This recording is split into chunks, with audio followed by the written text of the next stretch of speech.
সামনে বক্তব্য রাখবেন।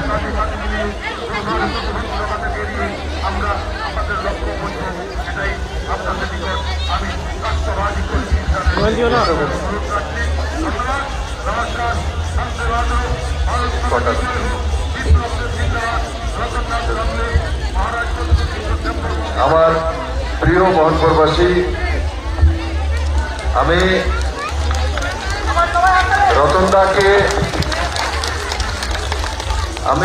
রতনদাকে যখন আমার রাজনৈতিক জীবনে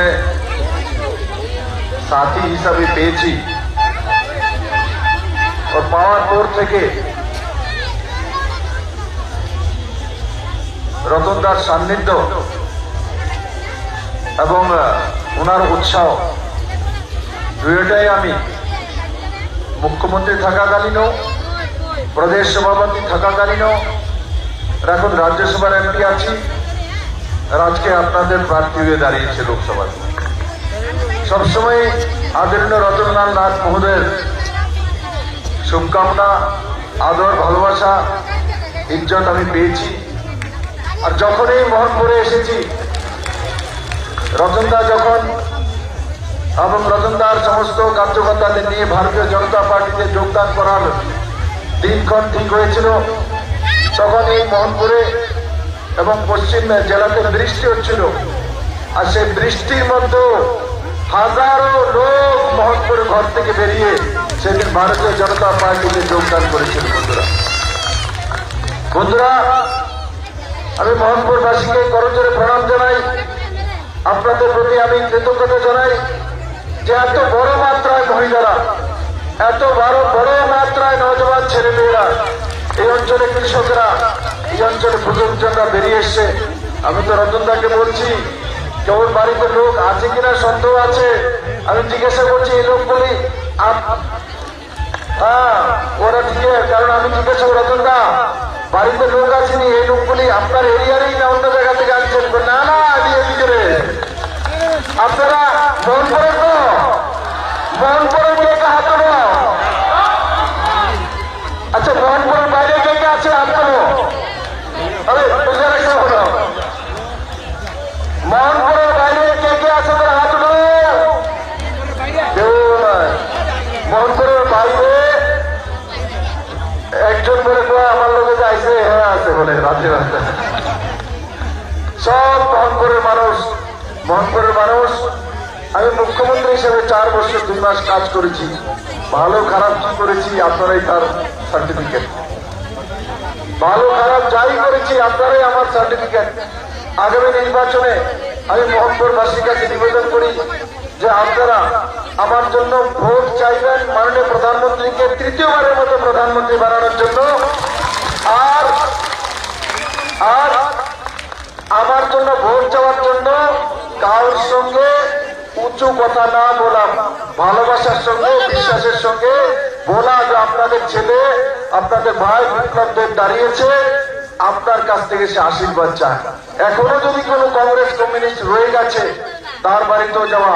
আর আমার তরফ থেকে বলা, বিপ্লব দেব তো মুখ্যমন্ত্রী ছিল 4 বছর 2 মাস, যদি তার কাজ ভালো থাকে তাহলে তাকে আশীর্বাদ দেন, আর যদি তার কাজ খারাপ লাগে তাহলে তাকে ভোট দেওয়ার দরকার নেই। ত্রিপুরার মানুষ যদি আমার কাজকর্ম যাই করেছি তাতে যদি সন্তুষ্ট হয়, তবেই যেন বিপ্লব দেবকে ভোট দেয়। তখন আমি বুঝতে পারবো আমি সঠিক ছিলাম না ব্যাঠিক ছিলাম। মেরে মিত্র, তার জন্য আমি মোহনপুরবাসীকে আবারও অনেক অনেক শুভেচ্ছা জানাই। এই লম্বা ওখান থেকে সবাই দাঁড়িয়ে দাঁড়িয়ে আসছিল, বাইকে আসছিল, হাজারো লোক আজকে পুরো মোহনপুর জনপ্লাবন হয়ে গেছে। আপনাদের প্রণাম জানাই।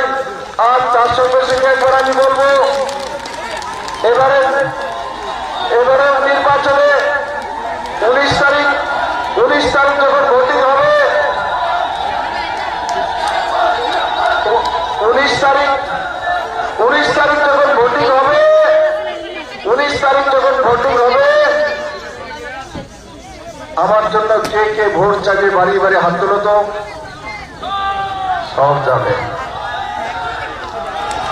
আপনাদেরকে ধন্যবাদ। আর আমি আশা করি এই ইলেকশনের পরে আমি নির্ণয় করব যে আমাকে কি কি কাজ করতে হবে। ওর জনতাকে জিজ্ঞাসা করেই করব, রতনদাকে জিজ্ঞাসা করেই করব। এর মিত্র, মোহনপুরে আমি অনেক আসি, কিন্তু এবার আসার সময় ধীরে ধীরে এসছি। এখন মিছিল ছিল, আমি দুই ধারে যাকে দেখছি কোনো রাস্তা হচ্ছে, তারপর বলছে এটা লাইব্রেরি হচ্ছে, এটা টাউন হল হচ্ছে, এটা ব্লক অফিস হচ্ছে, এটা মডার্ন যে মডেল কোর্ট সে হচ্ছে। আরে মোহনপুরে যেদিকে চাকায় দুই দিকে মনে হয় যেমন আগরতলা শহরের মতো একটা নিয়ে এসেছে এখানে।